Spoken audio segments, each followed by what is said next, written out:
মনে আছে সিরিয়ার সেই 3 বছরের ছেলেটির কথা?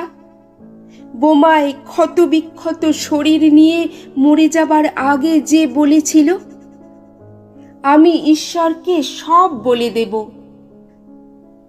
সে হয়তো ঈশ্বরকে সব বলে দিয়েছে, হয়তো বলে দিয়েছে আমাদের পৈশাচিকতার কথা, আমাদের লোভের কথা, আমাদের অসভ্যতার কথা, আমাদের নির্যাতনের কথা।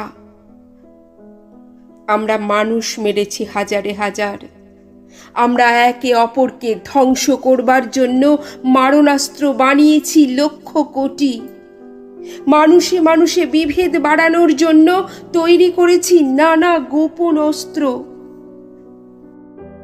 সে হয়তো ঈশ্বরকে সব বলে দিয়েছে, বলেছে সেই পাখিটির কথা যে আর আকাশে ওড়ে না, বলেছে সেই আকাশের কথা যে একদিন নীল ছিল, বলেছে সেই বাতাসের কথা যে একদিন নির্মল ছিল, বলেছে সেই পৃথিবীর কথা যে একদিন সবার ছিল।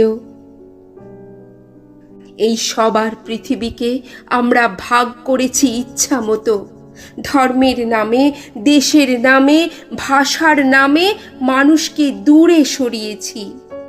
চামড়ার রং দিয়ে, গণতন্ত্রের নাম দিয়ে কেটে টুকরো করেছি আমাদের। সাগর পাড়ে পড়ে থাকা অ্যালান কুর্দি, কাঁটা তারে ঝুলতে থাকা ফেলানি হয়তো সব বলে দিয়েছে ঈশ্বরকে। ঈশ্বর তার পৃথিবী ফেরত চেয়েছেন এবার। তিনি হয়তো শুনেছেন সব অভিযোগ, তিনি হয়তো শুনেছেন প্রকৃতির আর্তনাদ, তিনি হয়তো শুনেছেন সেই পাখিটির কান্না। একদিন হয়তো সব ঠিক হয়ে যাবে, কিন্তু আমরা কি সত্যি মানুষ হব?